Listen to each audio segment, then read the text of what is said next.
About 75% of the woods of North America are underexplored and unexplored, so is it really that hard to believe in the Jersey Devil? The Jersey Devil is recognized by the Lenape tribe, Napoleon's older brother, Navy commanders, and more, but we also have photo and video evidence of its existence. And real quick, I gotta be completely honest. When I first started looking into this legend, I really thought it was nothing but a bunch of hooky superstition and that none of it was real. But after reading more and more about this creature, I gotta say, I think I'm a believer. But what about you? Do you believe in the Jersey Devil?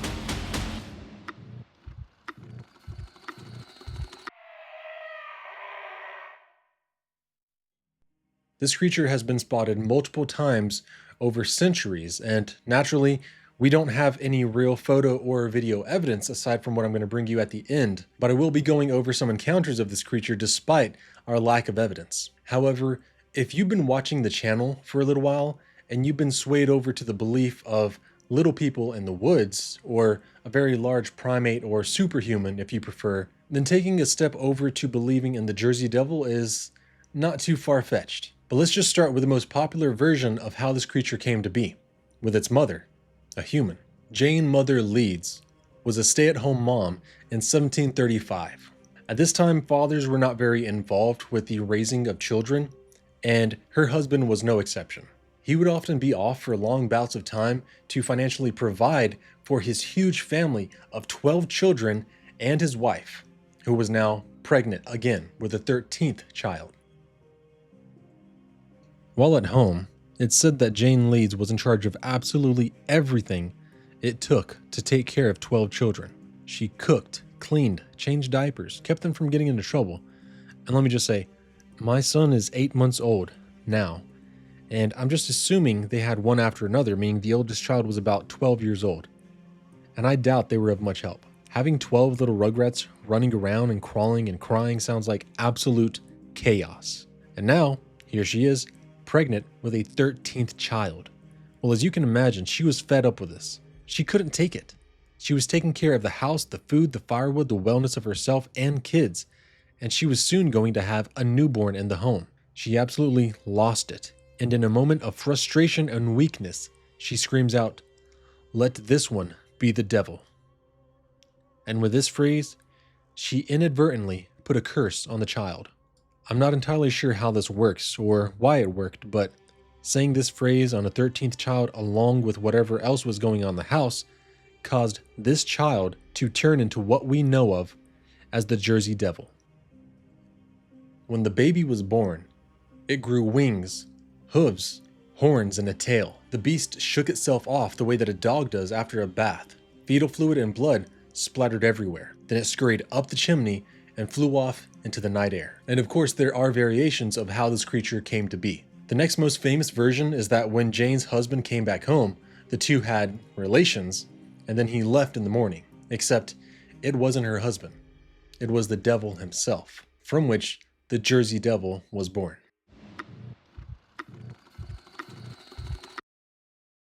Regardless of how this monster came to be, why is it, if this isn't real, why is it that the Lenape called this place Popuesing, which translates roughly to place of the dragon?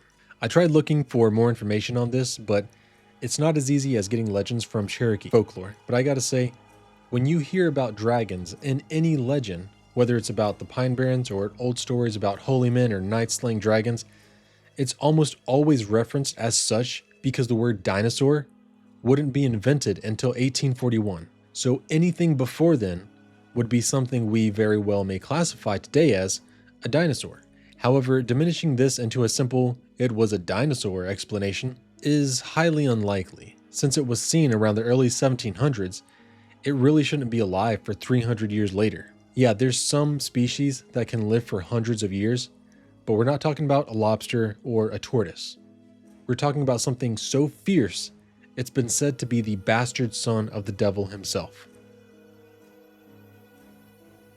But now, I'm a believer. I don't know what it is, but I do believe that there is some unknown creature of unknown origin out there in the woods of the Pine Barrens. So you may wonder what's made me go from a complete skeptic to a fairly convinced believer.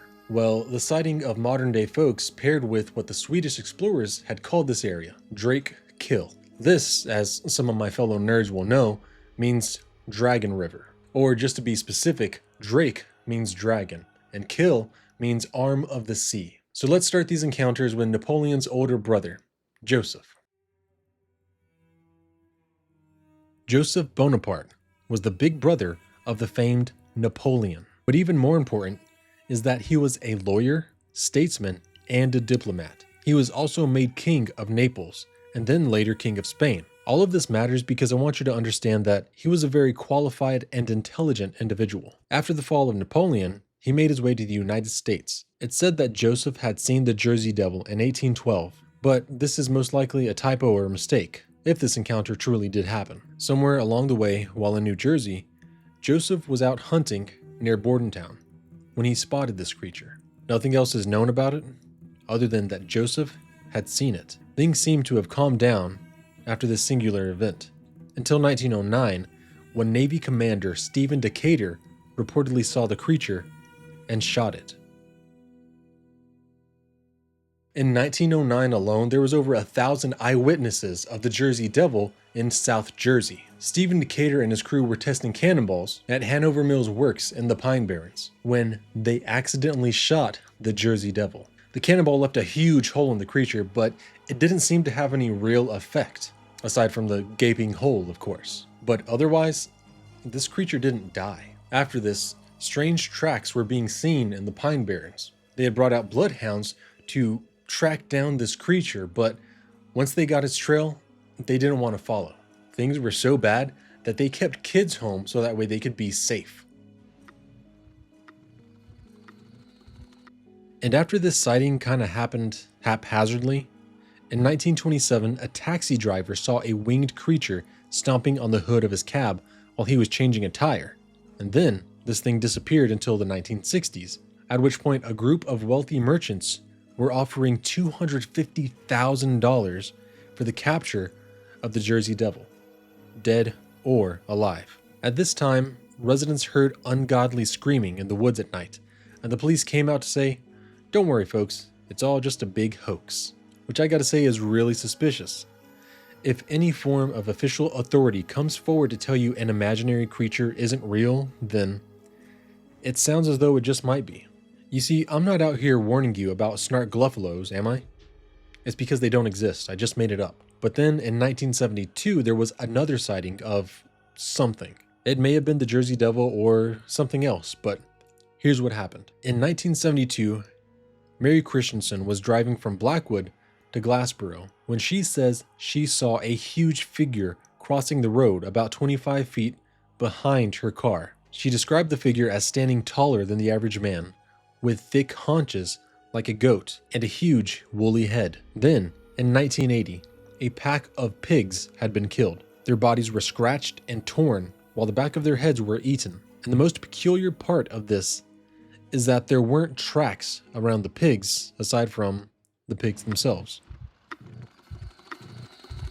And lastly, there's supposedly video and photo evidence of this creature. I personally have some concerns after watching the video, but I prefer you to tell me what you think. I really enjoy the dialogue that I get to have with you guys, so please let me know what you think about this whole thing. But first, I want to sum this entire thing up for you in a very short, sweet way.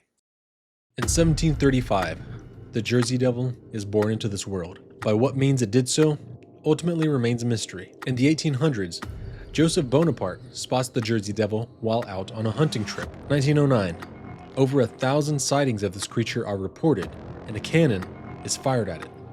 It does 0 damage. 1927, a taxi driver sees the creature on top of his car while changing a tire.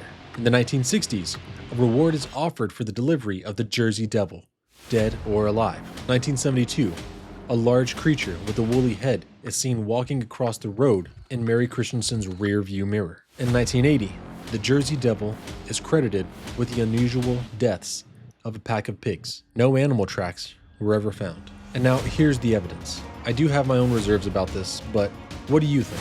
Whatever your feelings are on this evidence and the past sightings and reports, ultimately this all just leaves us with a terrifying mystery. And where mystery lies, Adventure awaits.